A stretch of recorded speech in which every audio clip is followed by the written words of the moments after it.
Thank you. Thank you, Nicole. And plus I had a phone call I had to get real quick. Thank you. Good afternoon, everyone. This is Asheville Transit Committee meeting, August the 15th from 5 to 7, virtual meeting. The Transit Committee is a volunteer citizen board designed to offer input and guidance to the Asheville Transit System and the City Council. We do not set or change routes, control Asheville's transit budget, or have authority over staff, drivers, or the management company. We are a group of citizens like you who are here to ensure community concerns are taken into consideration when setting public transit policy. At this time, I'll go ahead and take the roll and see where we at today. Okay, Harvey Harold, I'm here. Sandy Aldridge. Sandy Aldridge. Sandy Aldridge. Georgia Burks. Georgia won't be here. I think she notified LaShawn earlier that she has a medical condition that prohibits her from coming to the meeting this evening, and she was at the last meeting from what I heard, but she was communicating with LaShawn on that, so she's not here today. Joseph Chesler. Yes, sir. President accounted for. Glad to see you, Joe. Yes, sir. Bill Loftus. Bill Loftus. Bill Loftus. Colin Kenton. I am here. Thank you, Colin. I knew you were there. Good. Brandon Oliver. Brandon Oliver. Brandon Oliver. Okay, at current, we do not have a quorum, but we will continue to go down the agenda.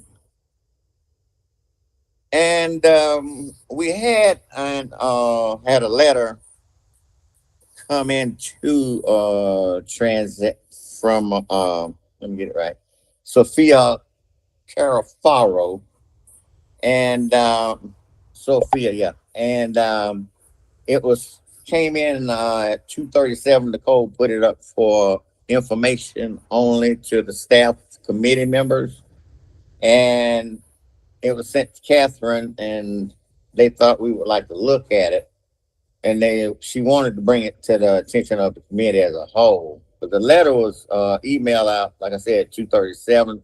Staff is holding the matter open for consideration at a future time.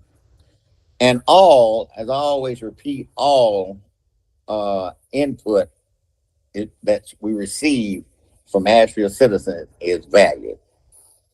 All communication is valued.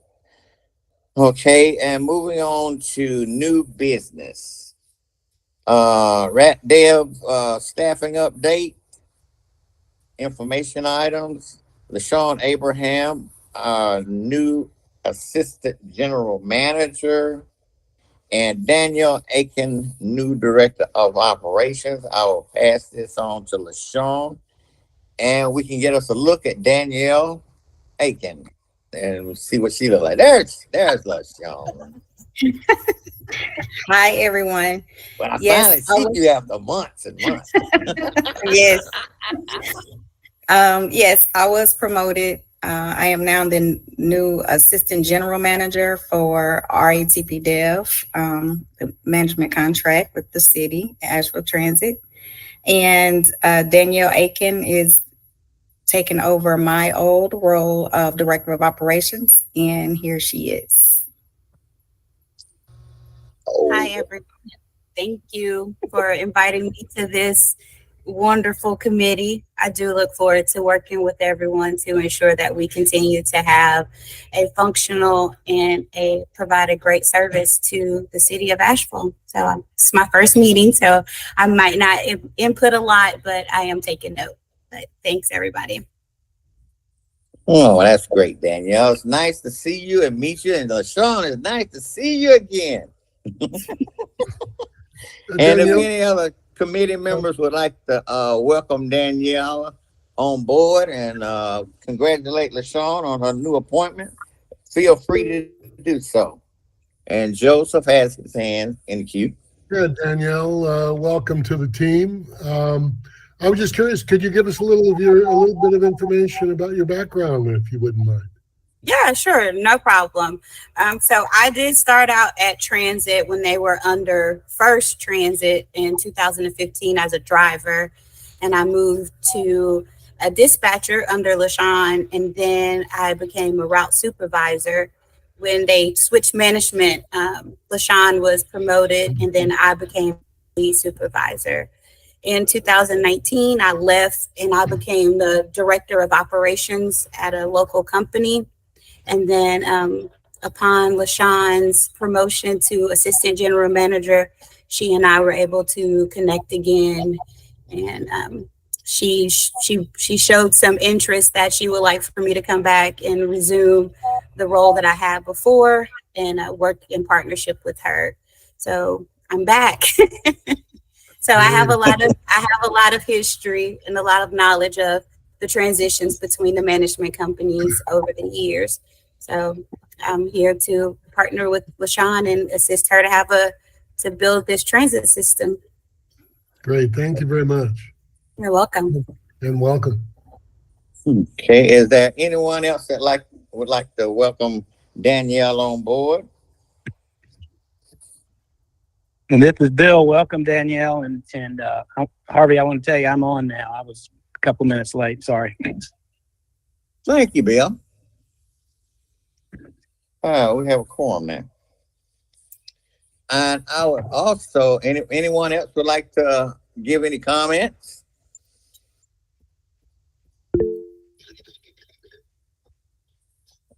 And I'd also like to welcome Councilwoman Kim Maroney aboard. Oh, Amber, she has her hand raised up. Go ahead, Amber. And Kim, if you have anything to say, please say it. After Amber. I just want to thank LaShawn, and I'm excited to have Danielle on board and just glutton for punishment coming back to transit, but we're excited to have you. Looking forward to working with you. I enjoy it. No problem at all. No, thank you. The real question is, Danielle, do you still have your CDL? And can you drive for us when we need you? I do. I still hold a CDL. That was actually a part of me coming back. LaShawn's like, you still got your license? I'm like, yep. She like, cause you don't need them. I'm like, well, along with my heels, I will be bringing some tennis shoes and socks. So they sit under my desk. So anytime I need to get on the go, I can just throw them on. So yeah, I still do. Yeah, we know where to find you.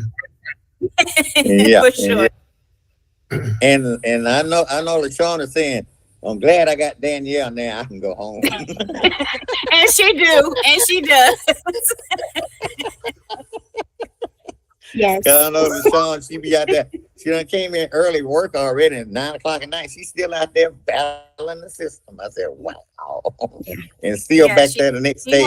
She held no ropes for sure. She held no ropes. I've already just been given to me. So it's she didn't hold back. And she's happily taking it all. So that's good. That's good. We do appreciate all that operations and your staffs do. And I know it's been challenging, particularly with labor shortages. LaShawn was driving a bus on Mother's Day. And, it's an all hands on deck situation. And we are grateful and look forward to working with you. And congratulations on your promotion. And Danielle, welcome aboard. Thank you. And I would like to say the same thing. Congratulations, LaShawn and Danielle. It's good to see you, and we'll be seeing a lot of each other. I look forward to it, sir. Okay, thank you, thank you. Okay, moving on. Councilwoman Roni, did you have anything you want to add today? Oh, I'm just glad to be here as your council liaison. Congrats to LaShawn and welcome back to Danielle. Thank you, Kim. Thanks, Kim. Okay, moving on to old business communications update. Amber? I'll take it. Okay, Catherine. Oh, you're So we silent over just- there. Okay. Harvey, I think we need to vote on the agenda in minutes, I think. Oh, that's right, because I got caught up in the Sorry, hoopla. I just got a little Because we just message had- and reminder Yeah, from we had Nicole. we had Colin come on. I mean, Bill come on. That's right. We have Bill come on. We have a quorum now. We got to go back to the top of the agenda and do that. Okay. Now that Bill is here, may I have a motion to accept the minutes? August 15th, 2023, July 18th, 2023. May I have a motion to accept the minutes? So moved. May I have a second, please? I'll second that, Joe. Thank you, Joe. So moved. Now, moving on. Okay, old business communications update. So thank you, Harvey. We're Go still ahead, working with Carmen with Just Economics to work on that poster. The last time I talked with her, she said she was getting back to. I know she had some other business to attend to, but we're still working on that poster. And so far, right now, that's the only other communications piece we've got going on. Okay. Let me get my pieces of paper, all four of my pieces of paper out. Now, has everyone, moving on to art system rules, final draft of the art system rules for committee members approval. Harvey, I apologize. We need to go back. We only had a motion and a second. They all still have to, you have to vote. They all have to vote to accept for the motion Oh, to Mama. pass. Yes, sir. I'm all upset here. Okay. That's what happens when you get all excited.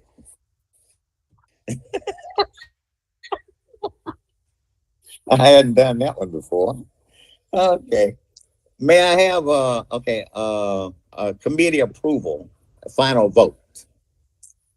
Chair Harvey Harris, yes. Joseph Chesler, Yes. Bill Loftus, So there's something we talked about at the last meeting that's not in the meeting minute, which I think is important, but it was sort of just a discussion topic. It wasn't part of the agenda. So I need a little guidance on whether or not this qualifies as want to rewrite them or how we, what's the due process here. It was a conversation. what are you talking about, Bill? It was a conversation we had about how we measure on-time performance. And the question that I had was, do we have the capability to measure predicted arrivals as opposed to just historical schedule on time? The point I was trying to make is that if we have the ability to literally report to the public that we can predict that our buses can arrive on time, kind of like your Uber driver can, then I think that's worth knowing and possibly exploiting so that we would have an avenue to convince the public that the buses are reliable. We got into this conversation because we were talking about how oftentimes with seasonality or construction and so forth, we end up really having deterioration on our on-time performance because what I heard in the meeting was that we our metric is based on a historical schedule and whether or not we hit that historical schedule, as opposed to whether or not we have the ability to have better predictability like an Uber driver would. I'll use that example again. So I think that was a valuable conversation. And I don't know if we need to capture it in the meetings, but I want to move forward with that idea, because I think if we can prove to the public that we're predictable, we need to exploit that. So that's my comment. And I need guidance whether I accept these minutes or we need to have them revised. Okay. Hold on for a minute for that, Bill. Joseph? Well, yeah, thank you, Harvey. Bill, I agree. I think it's too important an issue to leave undocumented. I would suggest that you might want to craft a sentence, much like you just did, to insert that as an amended addition to the minutes. I think that's appropriate. Okay. I would withdraw my second pending your decision on that. Okay, so I'll just do this real time. It won't come too quick. I'll just say that we had valuable discussion about the way in which we record on time and predictable service performance. And members of the committee wanted to explore that further in the future. Okay, hold that How's thought, Bill. Amber, did you want to answer that as far as having an amendment to the minutes? I don't know about that, but I thought we settled that conversation at our last meeting. Amber, as far as what Bill was entertaining, how would we go forward with that, and what is your answer to what he was saying about being on time performance and being like an Uber driver, so to speak? We had and the LaShawn, discussion. you can entertain that thought as well. Go ahead, Amber. It was during the RATP Dev reports section, I believe. Am I correct when they were talking about on-time performance? You know what, Amber? I can't remember what's on Yeah, it. I think it was. I have to ram. Yeah, it was. So it was on the agenda It with was. the RATP Dev, and it was linked on the on-time performance report. So I would just see what Nicole and I can see. Nicole, could that be added? Just that line? I know we just do summaries on minutes.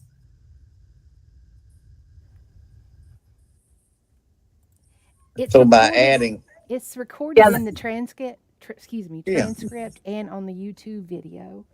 The meeting minutes are basically at this point just an outline, so anybody can flow and go to that time period on the YouTube video to see when it was discussed, what was discussed. Also, it records any major motions, approvals by the board. We can add it to, if Bill would like to follow up on the possibility, we could add it to a future agenda. right. I would like to follow up on the possibility. So would that add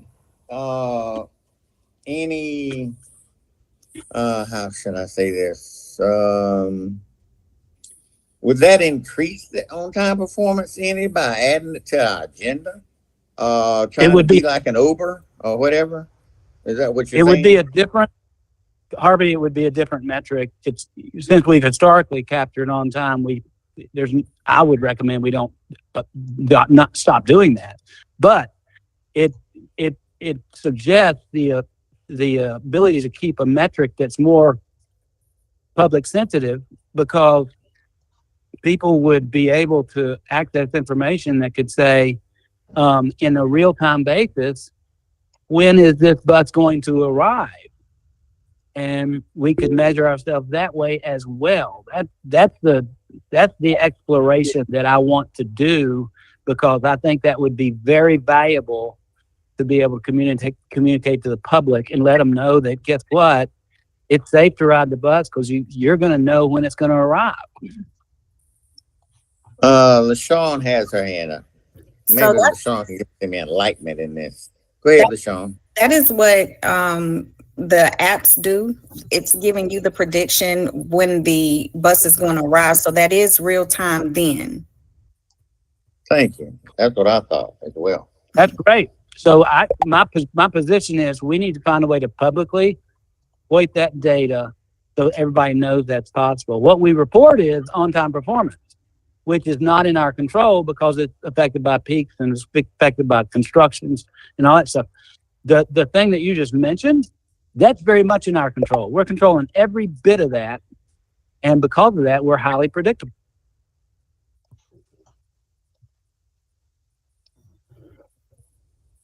LaShawn. There's a lot of things that Swiftly can capture. We just have to figure out everything that that we can do with Swiftly. So that'd be a conversation we need to have with Swiftly.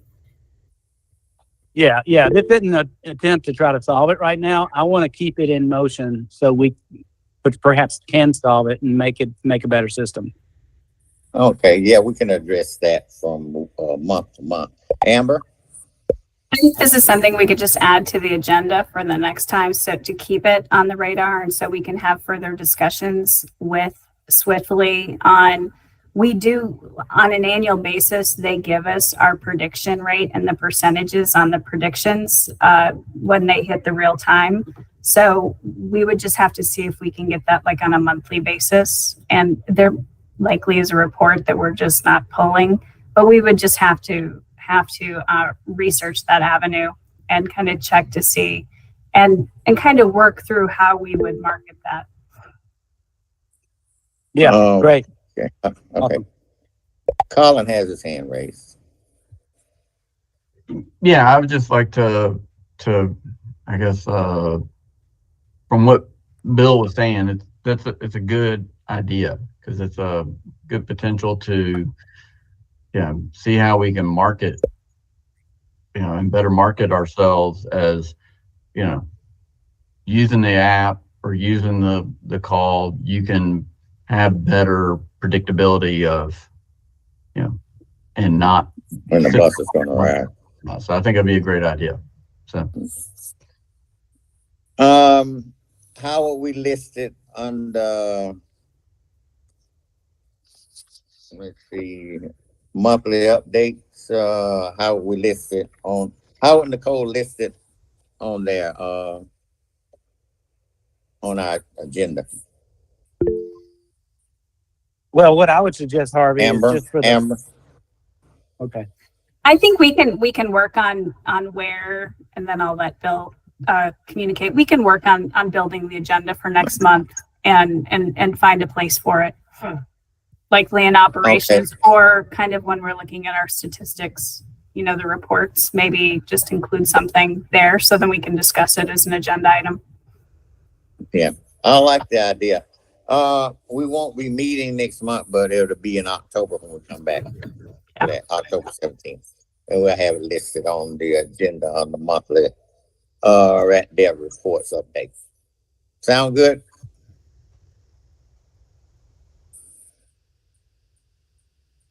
Okay. Thank you, Bill, for the input. Sure. Okay. So, Bill, may I have your vote? Yay. Yay and nay. Okay. Colin. yay. Oh, thank you. Everything's approved. That finalizes. Okay, moving forward to art system rules, final draft. Everyone has had time to look over the art system rules, and I made a couple more changes this past week. Is everyone satisfied with the rules? And Catherine, if you would like to enlighten us on anything, I have a few questions myself, but what would you like to have us know, Catherine, about the art system rules? Anybody else add anything to them? Just if anybody has anything they have a question about, I know at this point we'd like to have kind of like the final review in order to take a vote on it, but anything anybody has a question about, we can discuss it now. Okay. The one that I had, go ahead, Joseph.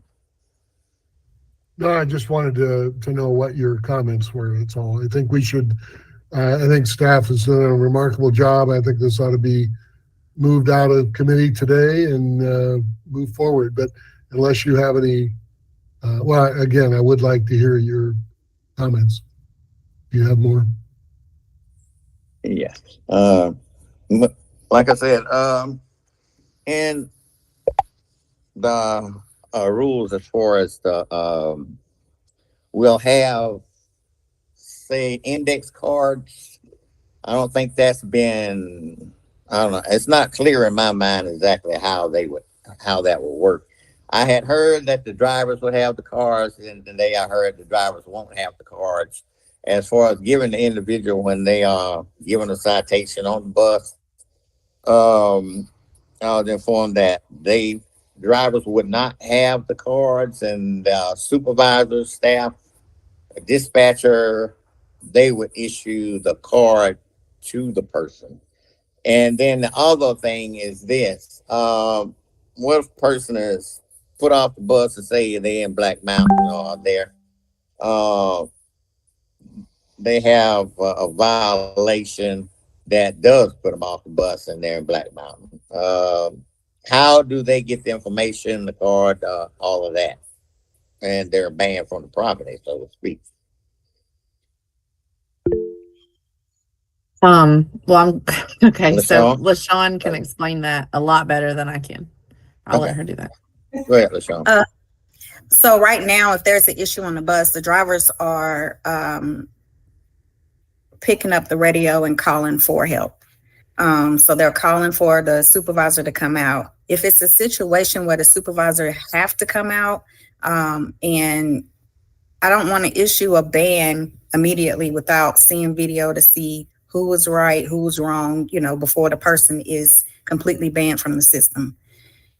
So for that reason, we will not give this information to the drivers to hand out. It will be handled by staff. If someone is in Black Mountain and there is an issue, they'll be able to call. The drivers will be able to call.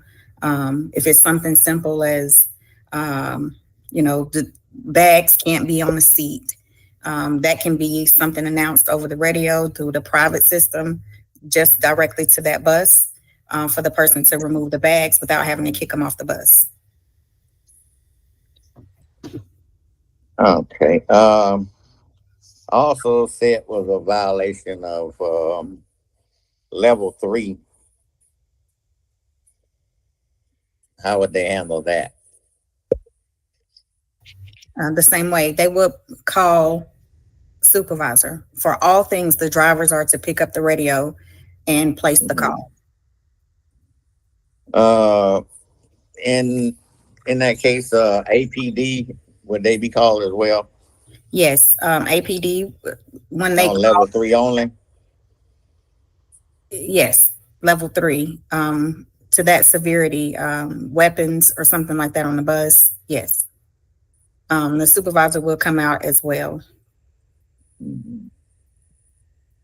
Okay, because there is always a question about how would the person get the information that they needed, how they're supposed to pursue their next move, so to speak. And as far as the rules getting put out to the drivers, it'll be a while before they're put out, and they'll have training sessions as well. Yes, we'll need to get all of the staff trained, as well as the operators, to know once we get those rules on the bus and the drivers and staff trained, we can move forward. Okay. Do we have any like mini set of rules that we're gonna give out to the public as yet?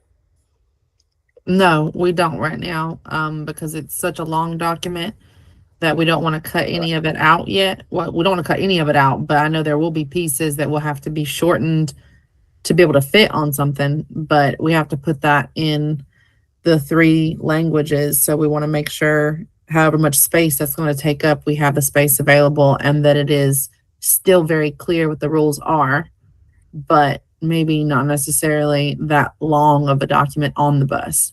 That's kind of the compromise we're trying to come up with, because I don't want to lose any of the information. Okay, but in the perspective of the completed document, it will be showcased, so to speak, right there where you get your bus passes. Yes. As have you thought about putting one outside in that glass case as well? Okay, so it'll be at customer service. I'm not sure if it'll be window or in the glass case, but it'll be right there where you go to buy your bus passes. It'll also be on the website.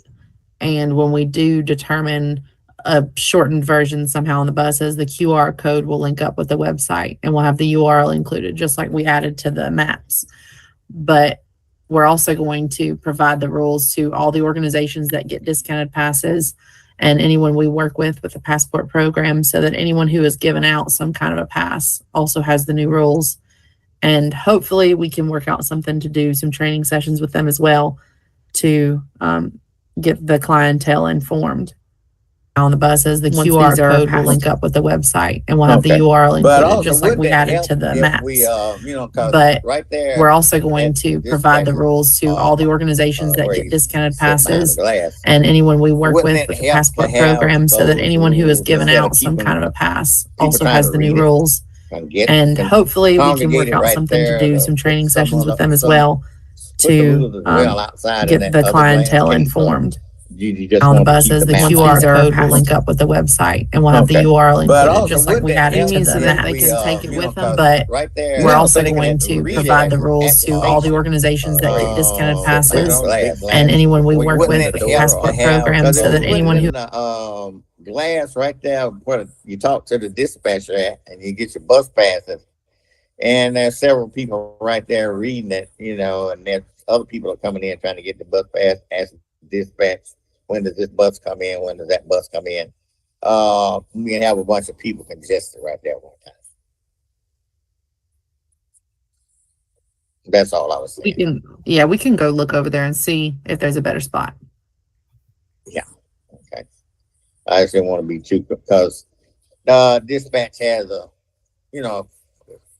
job right there, just getting passes out, answering questions as well.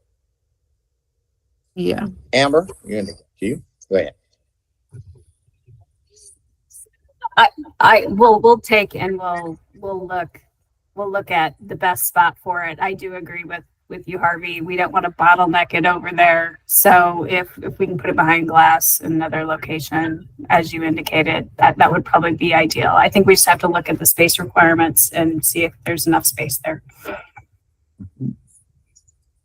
Okay. Does anyone else have anything that they would add about the art system rules before we vote on them?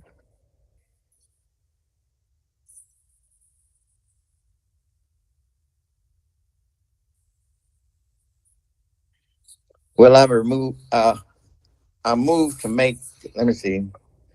I'd like to make a motion to, Joseph, go ahead. I think we're going the same direction here. Harvey, go ahead. Okay. Thank you, Joseph. I'll make a motion to, let me see. Can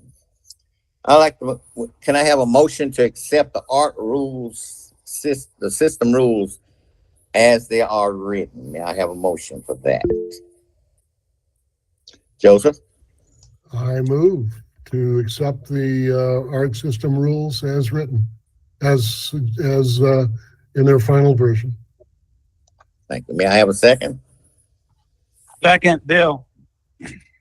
Thank you, Bill. Okay, roll call. Harvey Hare, yes. Joseph, Yes, sir. Aye. Bill, Yay. Colin. Yay. All right. Art system rules are passed as written. Thank you, everyone, for that. Oh, moving on. Okay, Amber. I just wanted to thank all of your efforts, the Transit Committee, Catherine, our transit staff, and RATP Dev and Operations, and also to Better Buses and Carmen for all their efforts on outreach and communication and providing feedback to get to this point. So thank you so much. Yes, thank you. Thank you. Mhm. Thank you. Thank everyone for all their much needed input and support. And this is a monumental task, and it ended up in a good place. Thank you. Okay, transit committee member updates and rider experiences.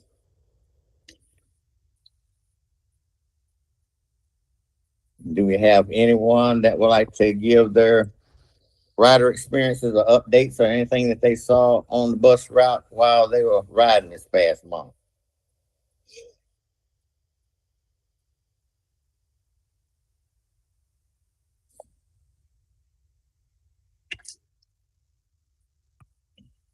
Harvey, I have what would be called an update.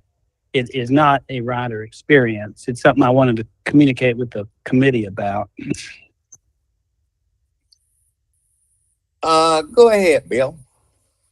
I mean, is this the right place to do it? Is something pertaining to the system? Yeah. Art system, yes. So it has to do with a potential opportunity. This is kind of quick coming, so I'm not proposing anything. I'm just giving you guys information, which may be a good opportunity for us to increase public awareness of the system and ways in which we can expand it and make it better. So I've come across a little group, Asheville group, that is focused on sustainability. And they've had a symposium and they're planning a second one for later in the fall. And it's just somewhat of a ground roots effort of individual citizens, probably a half dozen or so, that are just interested in the general subject of sustainability and what can we do in Asheville to make things better in terms of environmental justice, in terms of climate change, all those kind of things that kind of roll into one big ball of wax. And they had a symposium last spring. They got Lenore Ryan to donate their facility.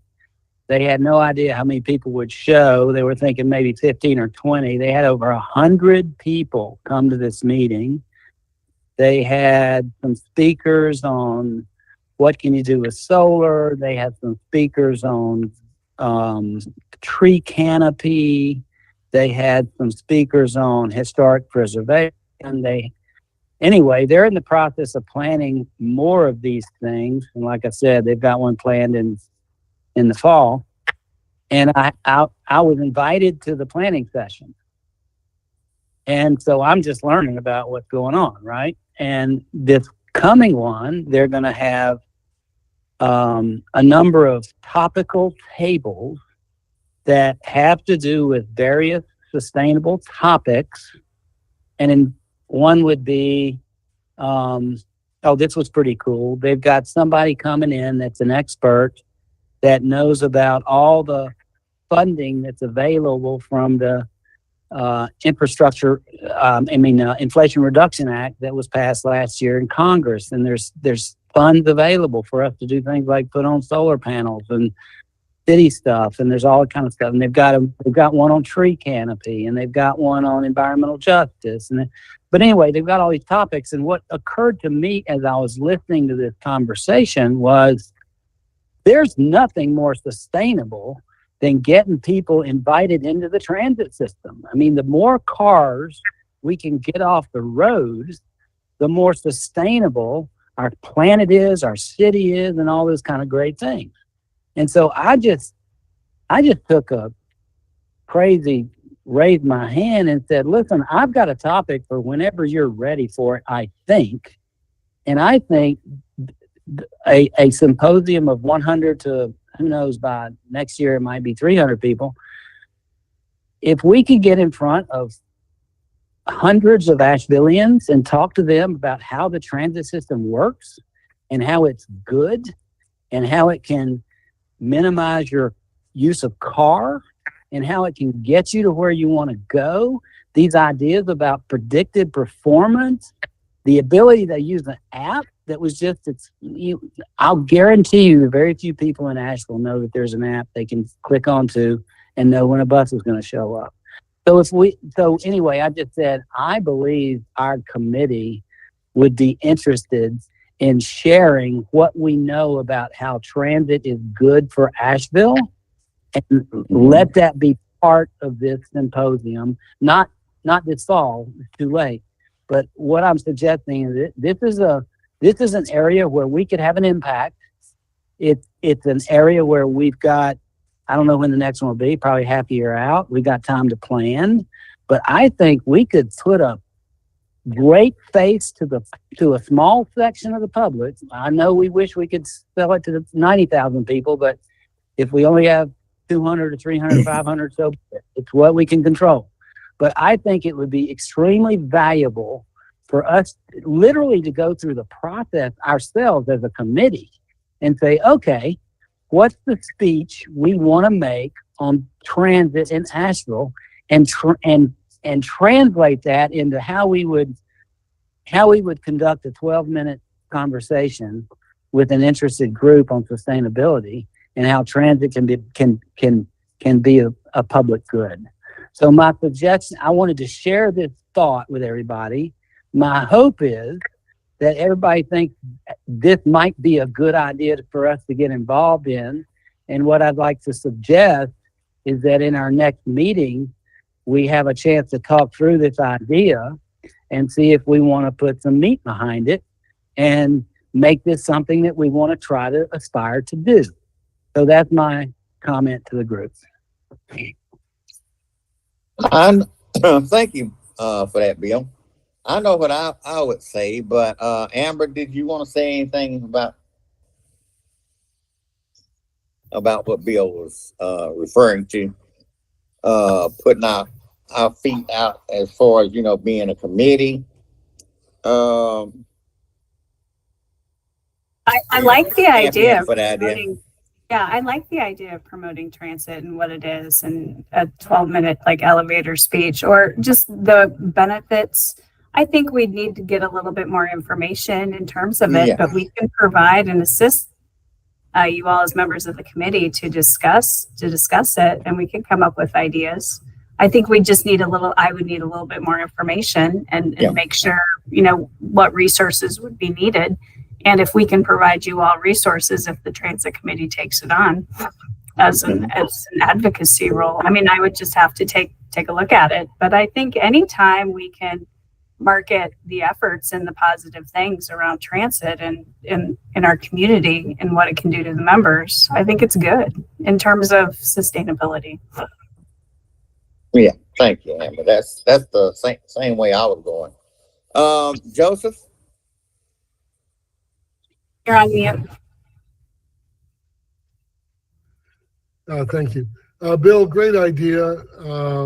And I look forward to advancing that and other groups that may surface to provide that sort of community interaction. I wanted to mention, many of you or some of you may have attended the AVL Fest activities. I guess it was last weekend or the one before. And I was curious if ART provides charter service for local events like that, where we might have dedicated buses to run instead of having to charter private services like was done. I didn't see many riders on the young buses that were circulating through town. Maybe some of you others did, but I wondered if ART routinely charters buses to provide for special events like that. Amber? We are not allowed to provide charter service under Federal Transit Administrative rules. That we're not a charter provider. We could promote the AVL or any type of special events could promote using our existing services and routes at the particular events, like with the AVL Fest. You could promote on the existing services. We could work with the events on that. But we are not allowed to provide charter service. That's confusing.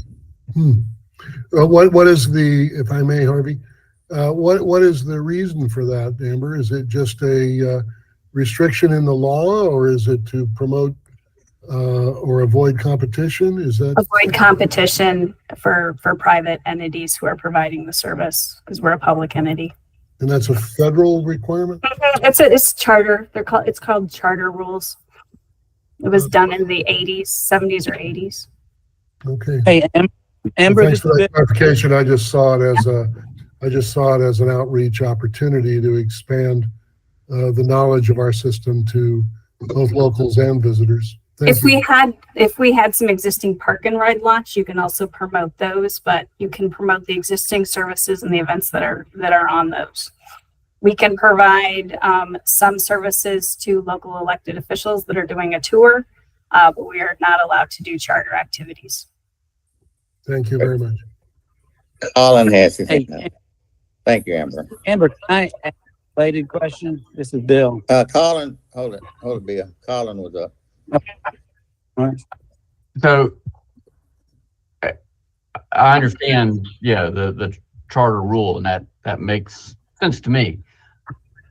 But could you, if in supporting an event or, a city-sponsored event, you could increase your number of routes or reduce your headways.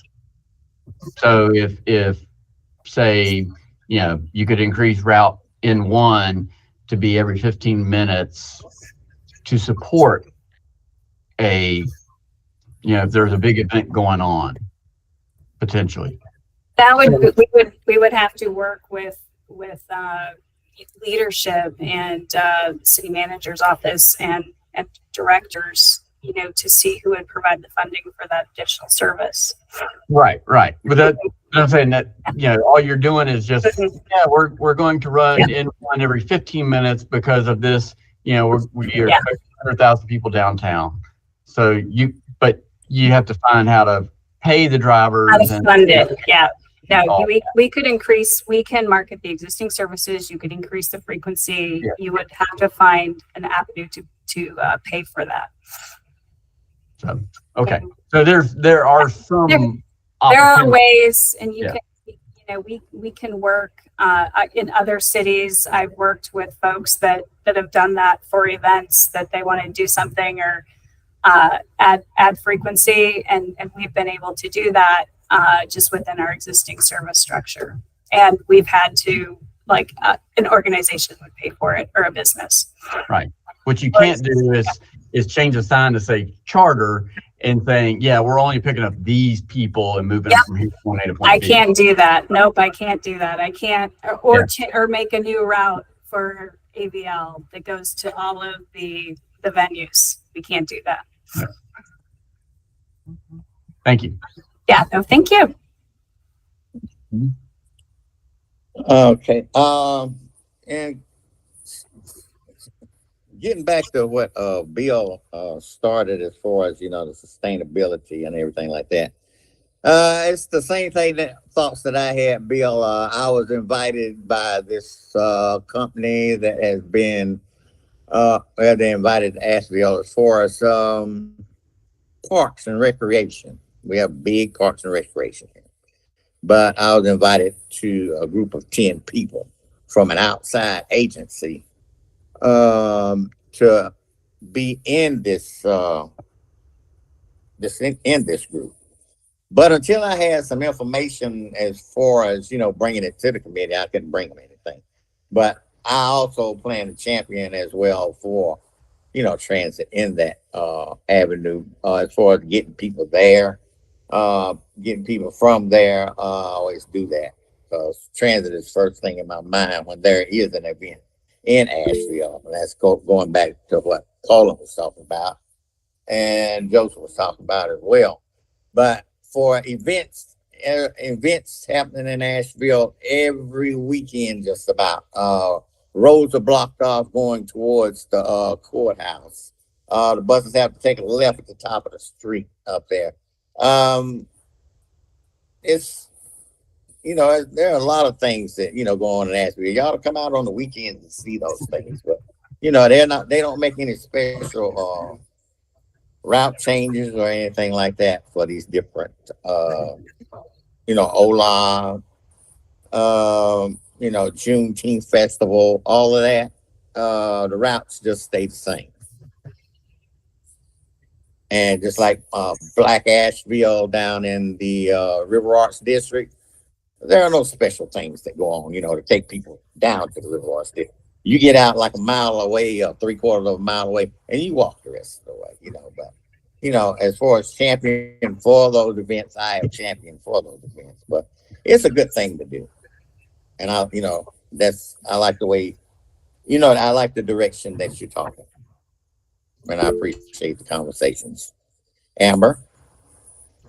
And that's a good point, Harvey. There are in other communities that I've worked with, we've, directed people to go to like a parking garage or somewhere. You work with the event sponsor and say, this is where you can catch the bus to get to where you need. It's the existing service, your fare will be $1.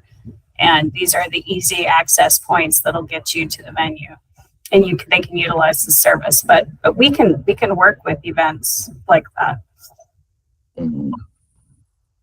Yeah, Harvey, this is Bill. I'm not exactly sure what you were trying to communicate. For a while there, it sounded to me like you were saying the bus can't get us to all the events, but you were thankful that it closed. What I was wondering is, were you thinking that if we have the ability to be flexible, that when events come up, should we aspire to have an adjustable route so that it can actually direct people right to the event? I mean, what would be wrong with that? There'd be nothing wrong with it, but they're not going to adjust the route just for an event. What if we ask them to? It's our committee. Amber can answer that for you. We have to be really careful with charter rules, and you do not want to, if you try to deviate a route for special events and modify your existing route just on those certain days, then you are providing a charter.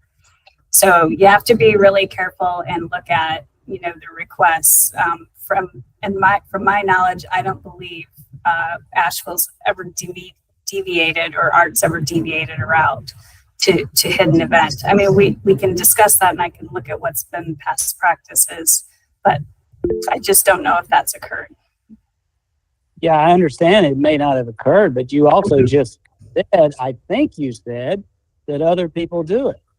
And if they don't deviate, they would add a frequency or market the existing service and what points they can access on the route to get to the event, depending if it's on an existing route. If there's a way we can improve user experience, I want us to go there. I want us to challenge the book. I want us to make user experience better. And if we have to go to Raleigh or wherever, Washington, I think we should. I think we need to get cars off the roads and mobilize transit. And if there's ways to do it, I think we ought to push that. That's my soapbox. I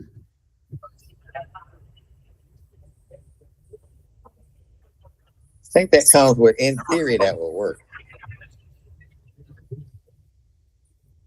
All right. Well, Harvey, I'll leave it to you if we want to proceed on that one. But I think that's worth studying because I tell you one thing that's unusual about Asheville is we've got festivals and events coming out our ears.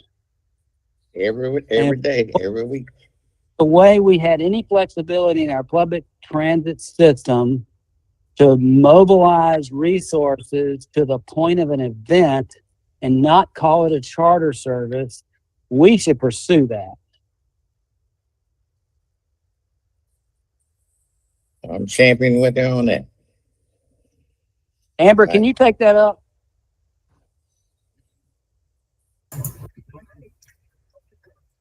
I think take a look at it. I think there are challenges is the funding and our lack of resources and drivers and buses to try to do that. But I mean, we can look at existing services and events, what's on existing routes. I mean, we can take a look at it.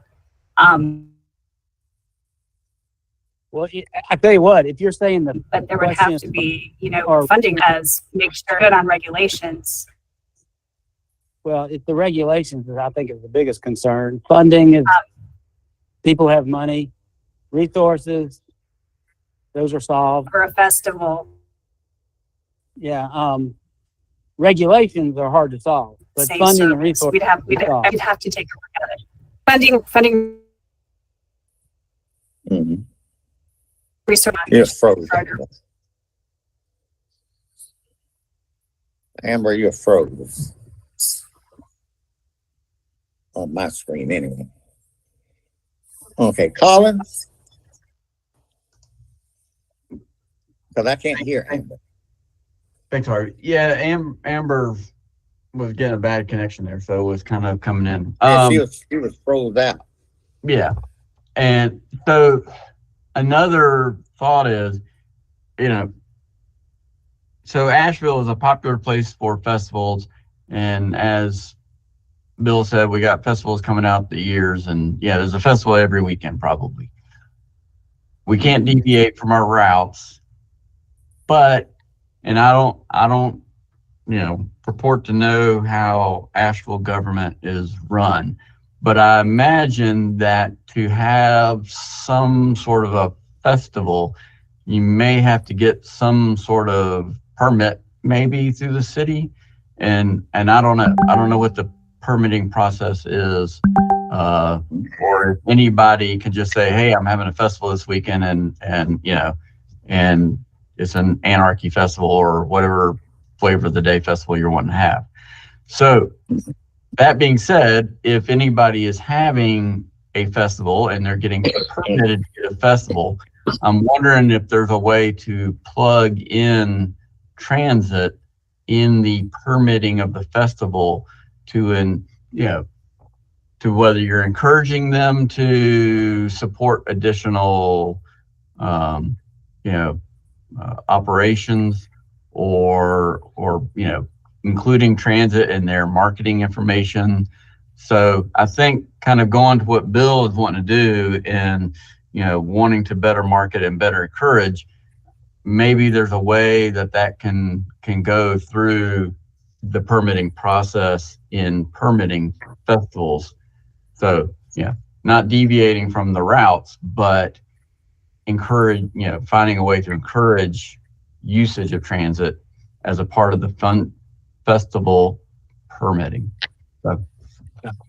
Fantastic. Yeah. Can research those options with the permitting and we can access and kind of get some information and bring it back. Yes, but one thing I'd like to interject before I get you, Joseph. This has happened over the last 6-7 years that I've been here in Asheville. Drivers don't know what's going on in Asheville when it's a festival, whether it's Ola or, this is Juneteenth festival. They have no idea. They see people going to different places, maybe increase bus ridership, but it's not a set thing. They come to work to do their job. And Joseph, go ahead. Thanks, Harvey. Um, I think that's clearly an educational thing with the drivers that we should be in their morning briefing as to what's going on in town, perhaps. But that's an issue I wasn't going to address. What made me think of this, and I appreciate everybody embracing it as Bill has offered and Colin, but is that the young buses that were running the AVL Fest, at least the one in West Asheville, was following a W2 bus that afternoon that when I witnessed it.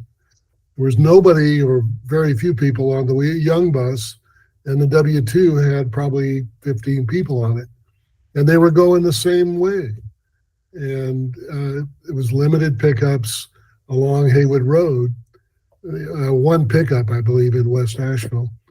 So, I mean, these are just ways in which we can expose the benefits of public transit to the public when we have opportunities like this. Thanks. Thank you, Joseph. Amber, anything else?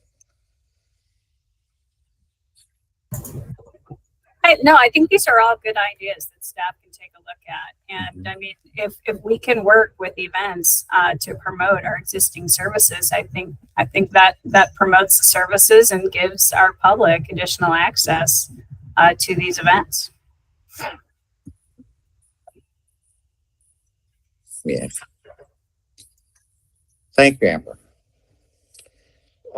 And going on with the transit committee member updates and rider experiences, if there is no one else that has any experiences or member updates, I'll go ahead and jump on in there. Is there anybody else before I go in?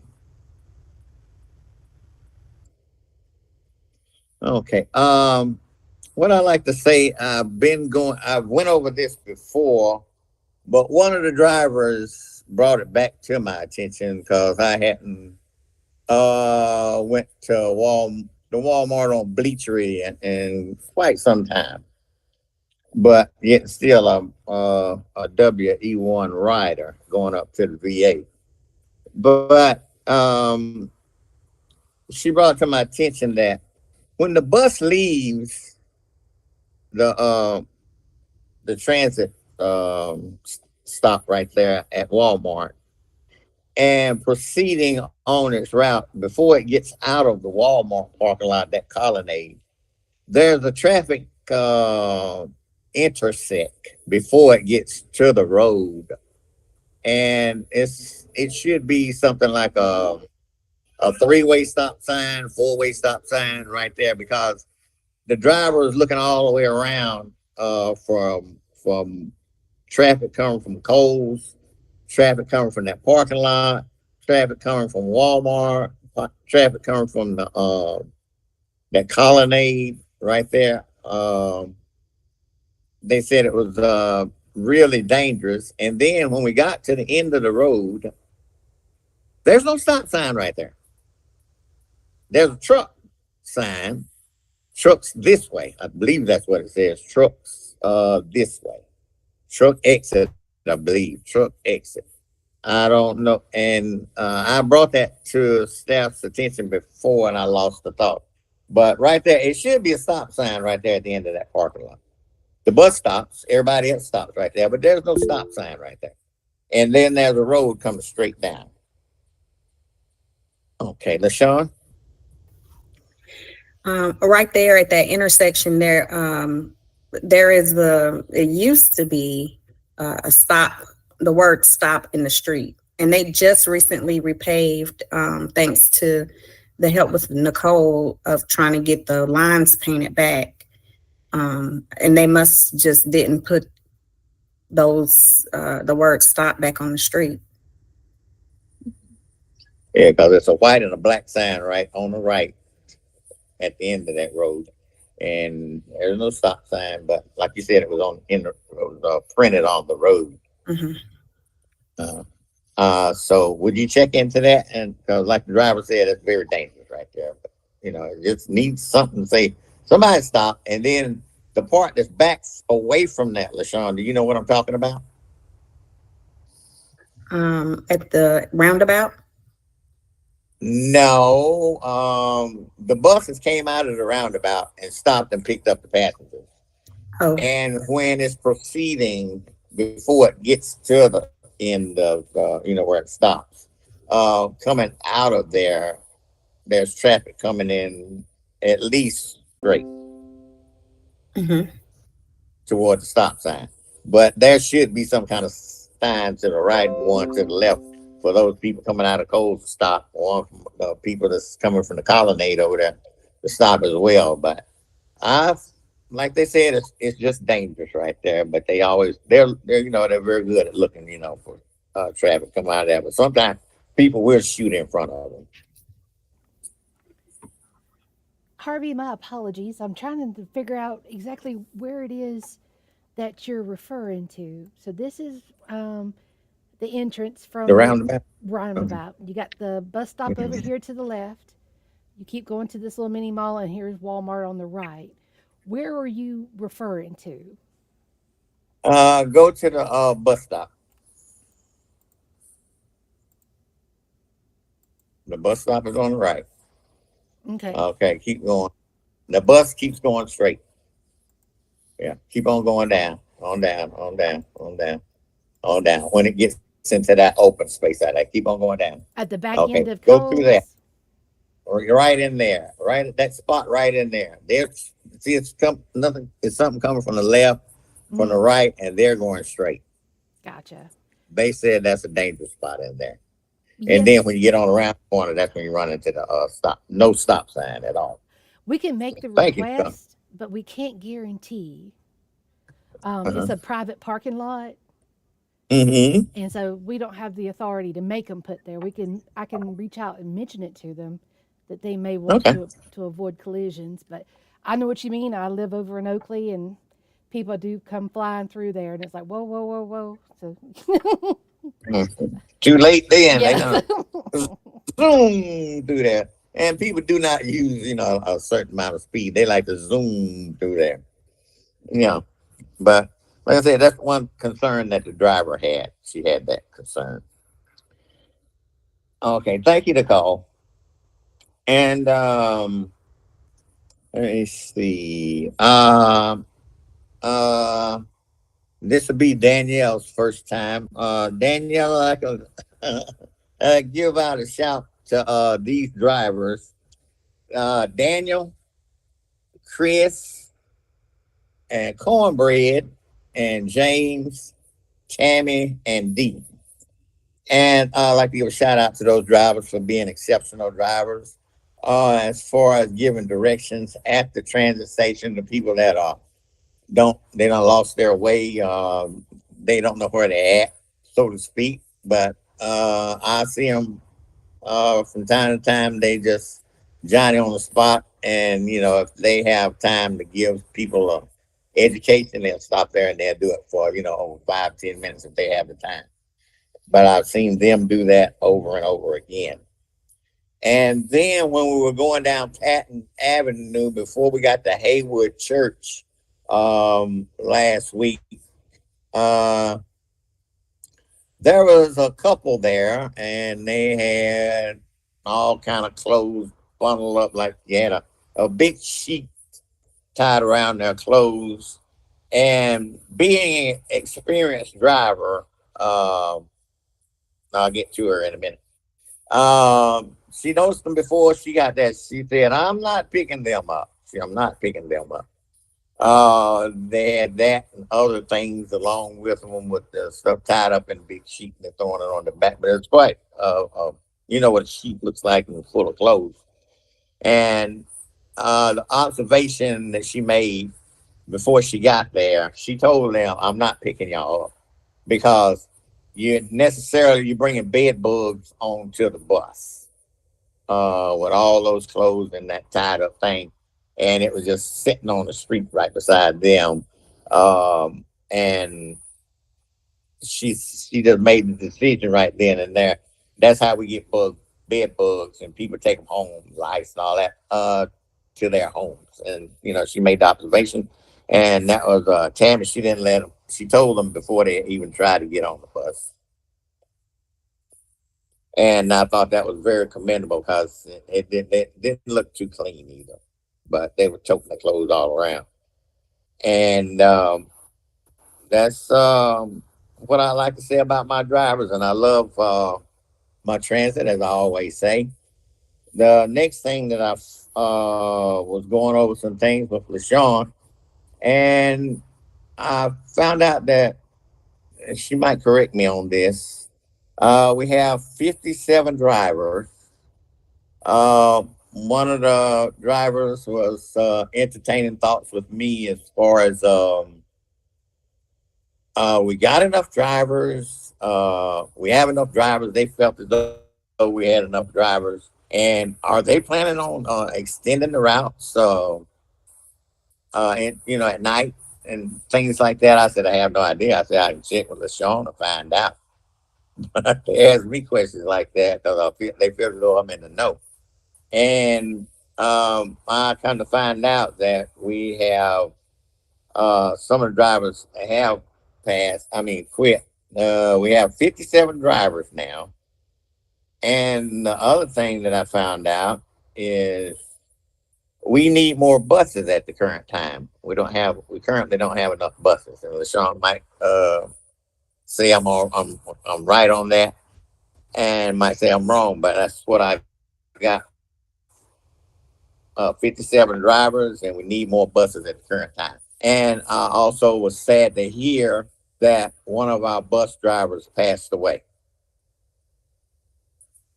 I think they had a heart problem, but one of our drivers, they did pass away. But before I get too emotional about that, that's all I had to say about that today. But like I said, I commend my drivers. That's why I call them my drivers. Yeah, they're good drivers. They do the best they can. So if anybody else had anything to say, Joseph, go ahead. Yeah, Harvey, that situation you were describing where the driver ruled the luggage or the clothes that were dirty may be a health risk. It was a big sheet. It was a big sheet. You could tell it was a big sheet. It was a dirty sheet with clothes inside of it, and it was round. Round. Yeah, I was just reviewing the rules that we just passed. I don't think, unless the health hazard issue is applicable, I don't think the rules would cover something like that. Making it was bigger than 2 people wide by the driver. It was bigger than 2 people wide. Yeah, all I'm saying is I don't think a situation like that is covered in the rules directly unless I'm reading it too literally, and it puts the burden on the driver to make that. No, it's not a burden for the driver. The driver, that's one thing I would like y'all to understand. Those drivers, they have common sense. No, I understand, and I'm not complaining. I'm just saying, should the rules cover that is what I'm really going to. Now that we've passed them, here we are. Here I am suggesting a possible amendment, but that's not. I would like to say something again, Joseph. I'd like to say something again. We have rules, and then the drivers are taught the rules, and then there are other rules that are in their head. They're called common sense rules. They do apply. No, you can't teach that. No. Some life lessons. No, you can't teach some life lessons, but they have good common sense. Yes, they're not thinking about themselves; they're thinking about other people. Common sense. Catherine? Yeah, so thank you, Harvey. Just to touch on that, Joseph, the piece that you mentioned about health hazard, level 1, number 13, it's just discussion of exposing other passengers to bodily fluids of any kind or odors that may present serious health or safety risks. That would be one aspect of it that a driver could reference if they needed to for something like that. But also the size of it, if it is something that it surpasses the size of the cargo cart that they're using to carry it. So there's a couple of different avenues a driver could use after we go through the trainings with the drivers and everything. It should give them like a toolkit to use when they see something that doesn't feel right and they use that common sense, then they can refer to a rule to support them so that they don't have to take that heat from someone. They can say, my hands are tied. This is just a rule I was told to enforce. Here's your, here's the information you need, whatever they need to back it up. But yeah, there's definitely a rule in there for health risks if it's either fluid or a smell, if there's an odor. So if there's something there that seems to be a health risk, then they can refer to that. Thank you, Kathy. Mm-hmm.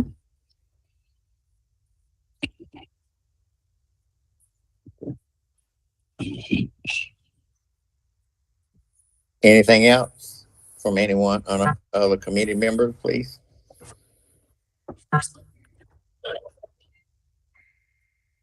Bill? Yes, sir. I see your voice is moving, but I didn't hear anything. Oh, yeah, I'm on the phone and not the video. Oh, okay. No, it's funny you should say that. I did have some thoughts on this last conversation. I think Joe's right that we need to make sure the rules allow us to enforce. And it just seems to me that in all situations, the drivers always, I think, need to use their judgment. There's probably no way to have a specific rule for everything that could possibly happen. So to Joseph's point, it would be nice if we could make sure that the rules include some sort of judgment, driver judgment. It's kind of like when you ride on a plane and the pilot's over there checking the air pressure in the tires. The plane is their responsibility, and the bus is our driver's responsibility. So it seems to me that there are some things that you can't write rules about, and we need to just train the people that there's places in which their judgment rules, and that's okay. I think I said that. Yeah, you said very much that. I just wanted to support it. Thank you, Catherine, and thank you, Bill. Departmental updates, transit update memo. The update memo was provided to you in the agenda. There's not much new. We're still working on our triennial review process. We've just recently been notified that the process is going to be pushed back a couple weeks, possibly. Which one of the reasons why we're not going to have a transit committee in September. It may push into October, so I'm still waiting to hear a date on that. It may be the second week of October. I believe most of the heavy lifting and all the work and the requests are going to be done in September, so it should not be a problem to have the October meeting, but we're still working on confirming that date with the reviewers. What happens is they ask us for additional questions and clarifications, and they give us 2 to 3 weeks to respond to those, us and our subrecipients. They go from all the 21 levels of compliance. They take it in like 2 packages that they'll submit to us and that we have to get back to them. So we are going to be working on that. Hopefully we'll get our first request from them on the follow-up of our information we submitted in February. We get that within the next week.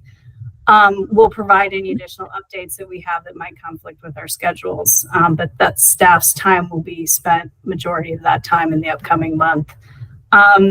Catherine has been working on our transit bus stop enhancement grant. We're working on some IFBs for shelters, as well as some semi-seats for amenities at our bus stops. If you have any questions, let us know.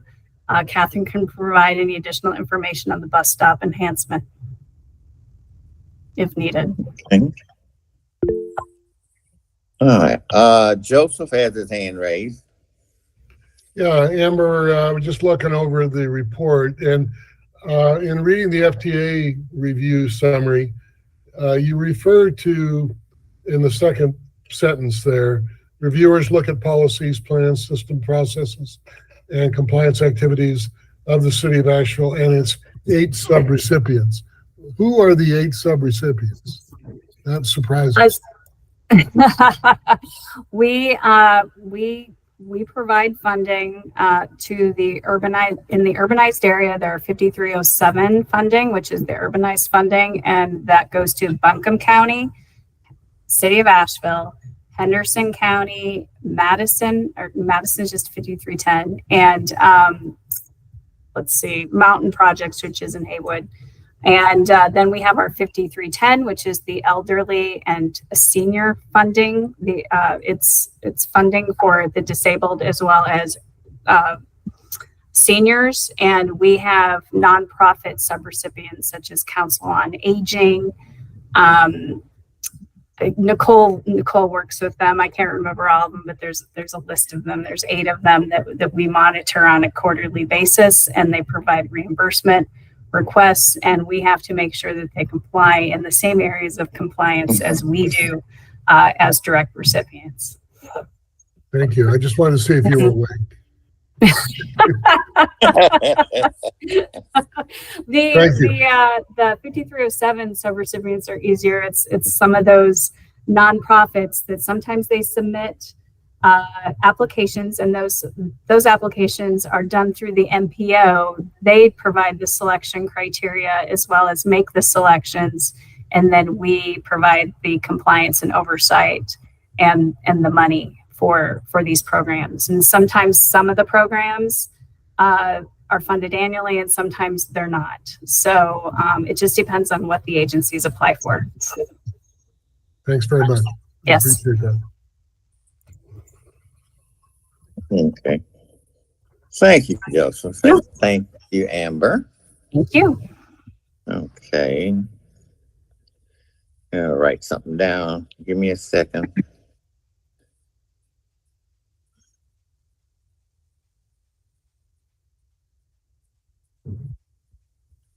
Okay.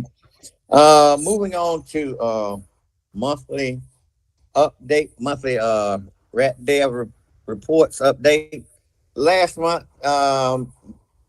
sort of doing getting an educational view from staff on the on-time performance summary last month. Both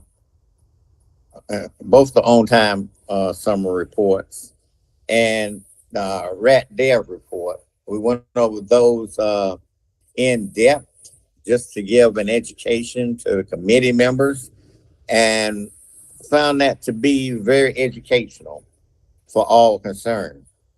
And this week we have 2 left. So I would like to go for staff to go over the PMs for July 2023 and the ridership report for July.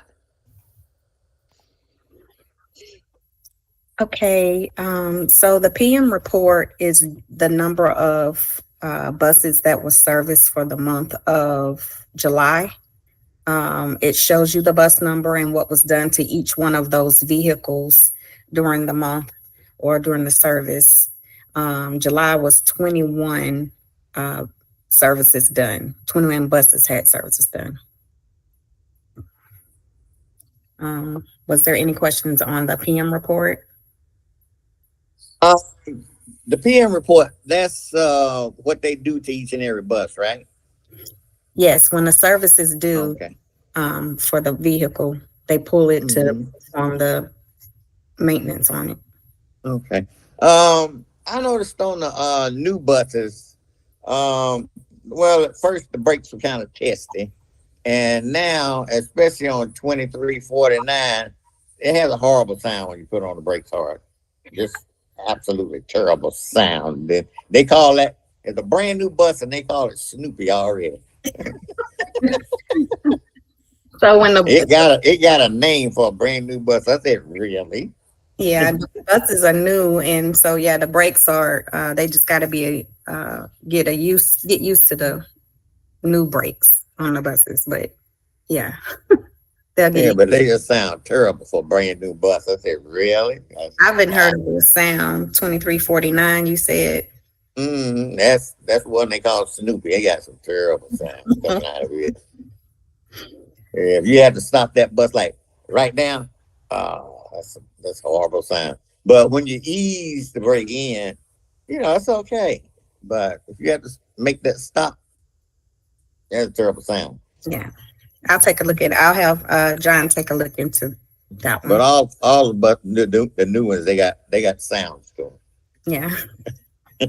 Hey, I've got a question on the PM report. Sure.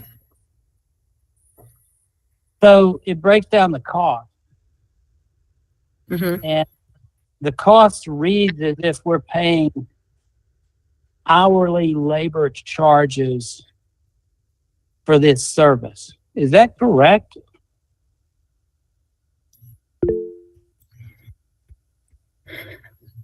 I can answer that. No, we're not. This is through the operations contract. There are buses, the ones that are over their useful life that have over 350,000 miles. We provide for the above and beyond, which would be like transmissions, condensers, engines. That is part of the contract. Their obligation on maintenance. This is just their own tracking, but we receive it. This is all provided in the PM schedules. And if you'll notice on different buses, there's different PMs, like there's a PMA, there's a PMB, there's a PMC. That's just an internal tracking from my understanding. We're not charged that. We have a contract that we're not charged maintenance except for the buses that are above and beyond their useful life. It means it costs more for them to operate, such as the engines and the transmissions. Okay, well, you anticipated my reaction Mhm. because it reads as if we're paying $90 or $100 an hour for a mechanic, but That's we're all not. included. That's all included in the operational costs. And so we're basically paying annual salaries for the people in this facility. Is that correct? Yes. Okay. All Through, right, I thank mean, you. it's all through, there's a fixed fee, as well as their hourly revenue, rate. So we're not charged anything for maintenance except for those issues that are above and beyond the useful life of the buses. Cause we have about 17 buses that meet that criteria, and the costs are more expensive to operate those due to our inability to replace them, on a timely manner. So Why does the labor cost us more? Why doesn't We- labor just cost the cost of a mechanic per year? well, no, it's more, you've got more costs in the engines. I mean, you're spending $30,000 to $40,000 on an engine and condensers. Okay. It's more the parts. Okay, it's a part Yeah, cost, It's the right? parts. Mhm. Yeah. It's not the labor cost. Okay. I would have to thank take you. a look at that. It's just, those are additional costs that you're not associated with a bus that's under 350,000 miles or, 12 years of life. I got you. It just costs Thank more you. to maintain. No, I get that. I was just, the way it was scripted, it looked like an hourly charge. So I wanted to make sure we weren't paying that. Okay. Colin has his hand raised. Go ahead, Colin. Yeah, I was just gonna provide a little bit more information to Bill. And so, the maintenance company that provides this service, they will use this internally when they go back to negotiate with Amber at contract renewal, because then they can see how many hours they spent and how much it cost. And that hourly rate is a loaded hourly rate. So that's including their overhead and the facilities, and there's several other, items that add to it. That's not what they're getting paid. Unfortunately, it's a fraction. They get paid a fraction of that, but overhead, everything is about doubles it. So Yeah, I get it now. I get it. Yeah. And that's really typical. I've worked in other governments where, your maintenance contract, it's, under a certain number of miles, everything's included. And then once you get over that do not resuscitate order, then everything costs big money to repair. Exactly. I like that analogy. And so at the end of this, it shows you the total Oh my goodness. that was spent for the month of July on repairs and parts of the buses. Mhm. These For the PMs. Yeah, that's what I was looking at. That was like $12,000. And they're also able to, with this, if there's any warranty work on these buses, like the Gilligs, the ones we just received, if there's warranty works, then they can charge that back to Gillig for the warranty work. That's good.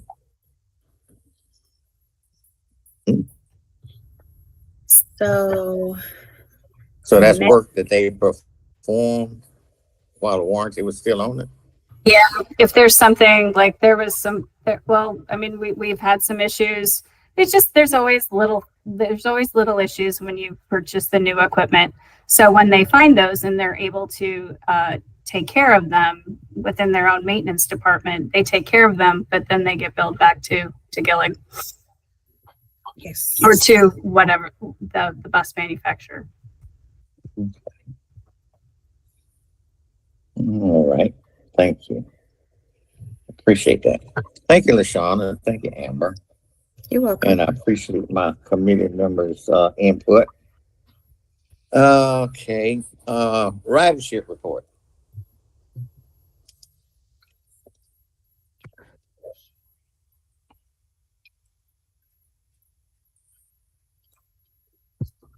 It's really interesting. Okay.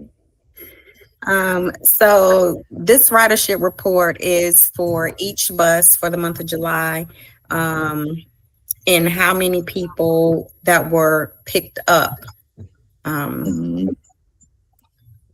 per route. These numbers come from the automatic passenger counter that are on the bus. When you walk in on the buses, you'll see either by the door, there's these little reflector looking boxes, or on the newer buses, like the Proterra buses or the newer Gillig buses, they're above your head. So it counts the people as it come in. So this is where these numbers come from. Mhm. And my screen. You're gonna have to tell JT to quit popping his head in and out the doors then. I don't think it counts. There's a tricky way how that works as far as people riding and not riding. Mhm. Remember the exact thing that the APC counter does, but if for example, if the driver is getting on it, I don't know if it's counting the driver. It definitely is counting the onboards for people getting on it. There's algorithms, and I definitely am not an expert on the algorithms of the AP. They call them APCs, automatic passenger counters. But they're also these are scheduled with the block runs on each route, so it's familiar with all the stops. You can get stop level data on the on-offs, as well as it also gives us the total ridership numbers. And Catherine on our transit staff works with LaShawn on this, as well as John in maintenance and the maintenance team, because there's always some issues just with the equipment, or if like somebody gets on with the sensors that are closer to the ground and they can get knocked off. And so it's a process of maintenance, as well as making sure Catherine pulls the reports weekly, sometimes even more than that, just to ensure that all of the buses are being rotated with different APCs, just to make sure we get accurate countings and their samplings of ridership data. Okay. Okay, this is Bill again. So I know whenever you get in numbers, it gets difficult, but here are two things I would love to see on this report. One is the trend. The year to date, from year to year, is just recent trend. Is ridership going up for a route, which would give us the ability to know whether or not we're losing traffic or we need to readjust, right? I mean, it tells us whether or not things need to. The other thing is, I hate to say this again, but I wish we could record our utilization. I would love to see what the utilization report is on these routes. I mean, there's one that's 23,000 and most of the others are less than 4. I would love to see that. And I've been told that that's not possible. I know it's hard, but I think we ought to know if we could use different approaches to solving our transit problems than having most of our routes serve 20% of what our high route does. That's what this reads. We've got one route that has 23,000 a month. We got another that has 14,000 a month, and most of the others are less than 4 or 5. I think utilization is a crucial statistic in logistics, and I wish we could have it on this report. That's my Amber. Amber. well, and then I think LaShawn's probably going to go the same place as I am. Is this ridership is based on frequency. Your V1 has your highest frequency on of the route.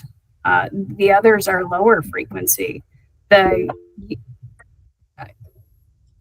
so Amber, so you're going to see that. doesn't that tell you something, Amber? It tells you Yeah, how we you need improve. higher frequency. Yeah, so it gives you data to defend the point. Yeah. If you don't have data to Yeah. defend the point, you can't defend the point. Mhm. No, and we look at this as a staff. We look at our ridership trends. Our ridership is trending lower than it has. We're still not back to where we were pre-pandemic. And Yeah, that's one thing I like. the routes that we pulled service off of due to staffing resources are just getting back to where they were. And it's also very hard. We did a restructure of the system and made all those operational changes in, I think, January of 2020. And then we had COVID. So there's not some of these, we don't even have good baseline data on where we were at once they started because of COVID. So it is kind of hard to chase down to do some of the routes that got changed with those service changes. So we have been looking at that in staff. We can provide some additional information, some trending analysis on the routes.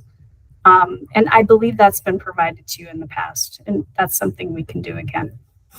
Yeah, because I was in a meeting Friday, and Julie Mayfield was in there, and she was quoting some ridership numbers and stuff like that, and I kind of got upset, but I had to get with LaShawn and get the numbers from her.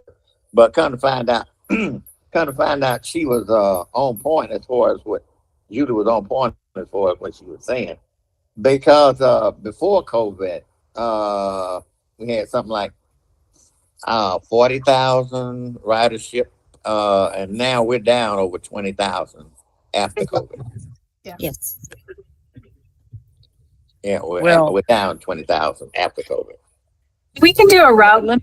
We can go into and we can provide information on like the percentages of year to date on the routes where they're at based on the monthly ridership or quarterly. We can do an annual analysis. Well, I know we can do all kinds of analysis. Where I want this group to go towards is how do we make it better? I mean, Amber, you just made the point. The reason we got a 23,000 is because there's more frequency. Well, how do we exploit that to say, what prevents us from all these people having, all these routes having more frequency? So everybody's got 20,000. I mean, what's the public benefit of every one of these routes doing 20,000 a month? It's going to be huge. We need to work the data to support what we want to accomplish. That's what I want. That's where I want us to go. So how do we do that? A lot of it comes down to resources. There is enormous public benefit if we could expand the transit system from 1% of Ashevilleans to 8% of Ashevilleans. The climate would be cleaner, the air would be cleaner, there'd be less congestion, there'd be less noise, there'd be more safety, everything would be better. And you just defended the point. The reason there's 23,000 is because there's more frequency. Well, we need to find a way to get more frequency. So how do we do it? So that was part of the transit master plan. Yeah. We're just not at that point right now Mhm. in the transit master plan. We still got What do we need to do? What do we need to do to get to that point? A What lot do of it we is need to say? a lot of it to is get to that point? resources and funding. So what do we need to say to what do we need to say to council to get to that point?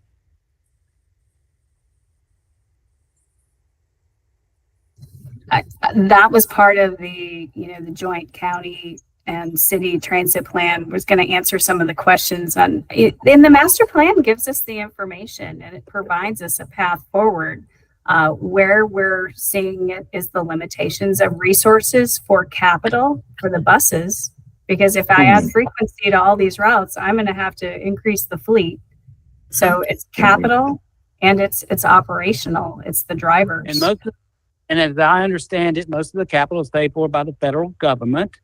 The $800,000 buses that we supported in the 2018 master plan were paid for by the federal government, correct?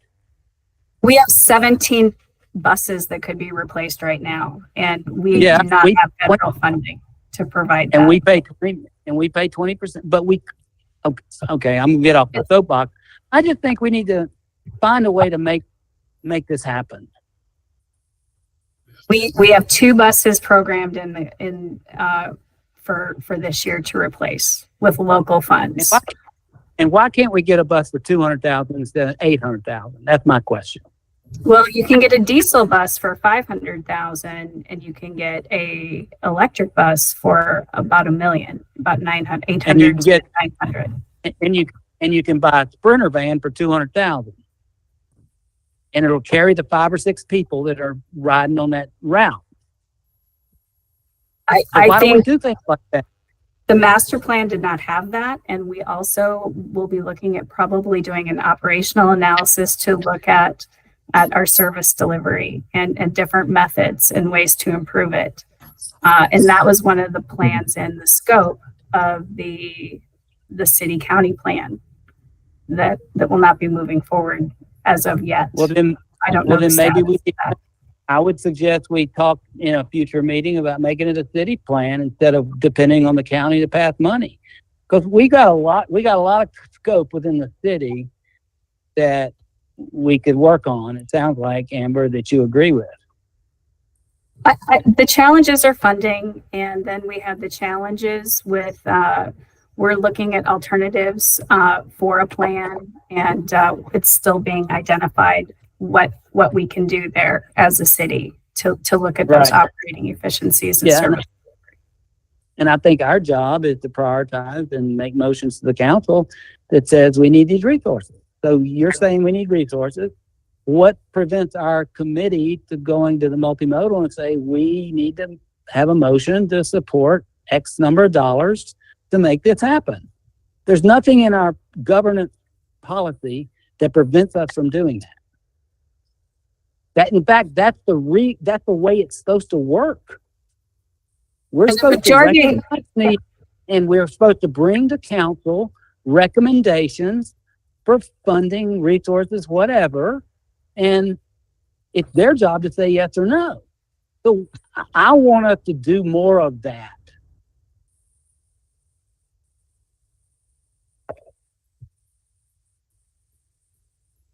Because we got one route with 23,000 riders a month, and there was one was 14, there was one for 10, and all the rest are in the dogs and cats.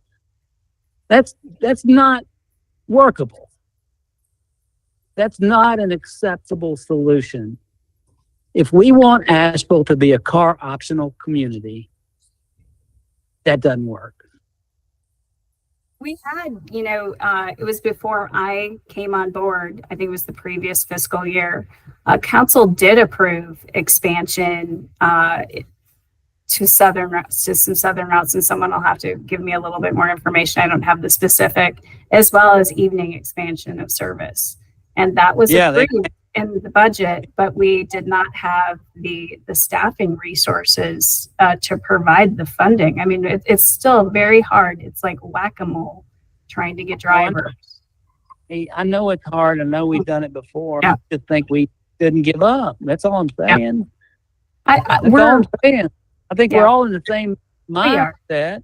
Mm-hmm. I don't want to say it's hard. I'd rather say let's try. I don't want to say it's hard. I want to say let's try. And we're definitely on that path of trying. We haven't given up on it. No. All right. No, everybody's trying, and I mean everyone's still committed to the transit master plan. It's just, there are realities of the current challenges and the atmosphere that we're dealing with our aging fleet, with our facility that's over 50 some years old that can't accommodate electric vehicles, and our service delivery on routes. We can't put vehicles that are over 30 feet on. So there's some major challenges. No one's giving up. Everybody's trying, and everybody is making efforts to try to improve and increase service. And they see the need for it. I mean, it's all identified in the master plan, and none of those plans or goals have changed. What master plan are you referring to? The 2018? Yeah. Yep. Mm-hmm. 2018. No, those aren't. I would argue that a lot of the things we've talked about today are not in that plan. The service expansion and the fares, the southern expansion, I believe it was the next phase that was approved. And I wasn't here when council approved it, but we can take a look at it. A lot of it is just been lack of resources and staffing, the challenges that we've had. Yeah, I mean, I've read that plan through and back and time again, and it's pretty static, and it's 7 years old. And I wish that Buncombe had agreed, but they didn't. So here's another one, Harvey. Let's make a motion. Ronnie was here. She would tell you about the master plan. Is she still here? Well, we know the fact on the master plan. Buncombe declined the money, so we're not going to get it. So I don't see why we don't do another one for Asheville. And I think there are discussions on alternatives of what we can do in that funding to improve services and move forward and look at efficiencies, and look at just sustainable funding for the system. I mean, costs have increased. It costs a lot to do business, more so than it did in 2018 and then after COVID. So we're dealing with some different challenges that have occurred since the master plan. Yeah, 2018 is a long time ago. That's a whole era.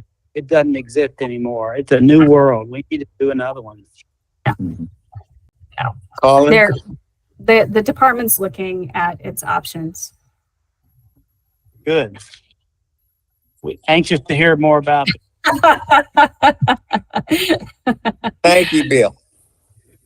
Colin? So just to, Bill's comments made me think of a few other things to add on this ridership. So as was discussed, the ridership report, we1 and we2 have, better headway than the other ones, which may explain why it's got a lot more riders. So maybe a better way to look at it is, what is our occupancy of our routes, our average occupancy? Is it 20 riders per route average for N5, or and we1 is 40 average riders per route.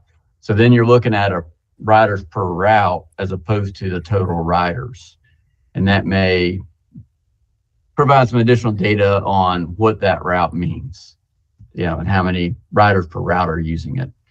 You can also look at revenue hours too. You could do riders per hour, and get an analysis that way, because it'll also show like the amount of hours that route's being ran versus the others with lower frequency. Yeah, that's not a good point. So I'm brought up that we're still 20,000 under what we were pre-pandemic on ridership. Mm-hmm. And at some point we can't blame the pandemic anymore to say so, but we need to figure out why. Where did those riders go? Did their perceptions change? Do they all just work from home now? Something happened to all those people, because the population didn't decrease. The population's a lot of people died. Okay, we won't go there. I know that, but it's a reality. Yeah, I don't think we had 20,000 people die in Asheville. No. If I can add, we are in need of doing a onboard survey as well as a non-rider survey to talk about utilization, to look at perceptions of non-riders, as well as to there are specific onboard survey companies that come in and do really good statistical analysis on onboard.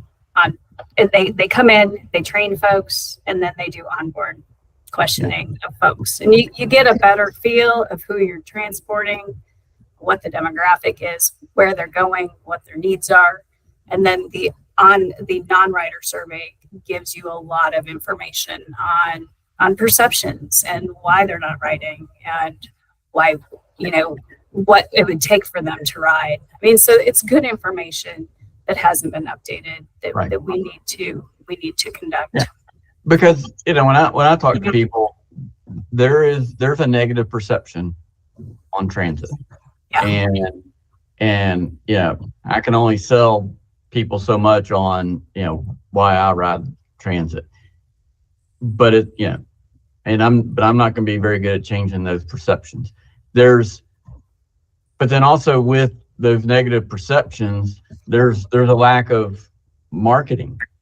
If we're not, and this is going straight to what Bill was saying. If we're not marketing, we're not selling, and we're not telling people that to help change those perceptions, then those perceptions are never going to change, and people are always going to have a negative perception, and they're not going to ride because they don't feel safe. They don't see it as convenient. They don't, there's a number of reasons why they're not using it. And if they never know, get those perceptions changed, then, and then my final point on this whole ridership, again, because Bill said, well, we could use Sprinter vans. And so I guess my question is on some of these low volume routes, N5, S2, can a cutaway van provide handicap accessibility? Yeah, you still need a driver though. I mean, if it's Well, a yeah, 40 yeah. foot, I mean, yes, but you can get cutaways. It- Mountain Mobility provides our paratransit service, and they do it on the cutaways, the light transit to Yeah. EVS. You know, it is just an idea. You know, if certain routes never have more than X number of riders per route, you know, maybe a lower cost cutaway could be an option, and then take the bus that would normally be on that route and you could use it somewhere else. You know, it's just trying to reshuffle the deck a little bit to provide, better buses where you need those buses, by replacing some of those routes with lower cost buses. So just trying to figure out how you could reshuffle it. That's all. Yeah, no, and I think that's part of the goals of doing they're called comprehensive operational analysis, and they take a look at it by run and by block, and they do the deep down dive of route segment data that can give us some insight into different service delivery methods and provide us with some additional information that staff just doesn't have the time or the resources to analyze. Right. I did So notice Amber, one of the electric bus companies just filed for bankruptcy. Not that we're buying Proterra. electric buses because of the size issue, but yeah, Proterra, didn't they just file? So Yeah, they're restructuring. It just came out last week. That Proterra is restructuring, and we'll be monitoring it. We've discussed it with our legal department. We'll be monitoring it. Some of the buses are still under warranty. We've had issues with parts. In January, we had a bus down for 5 months due to it was a driver motor. I can't recall for sure, but those are some of the challenges that we've seen with Proterra. thank you. Thank you. Thank you, Colin. Does anyone have any other questions about the monthly report?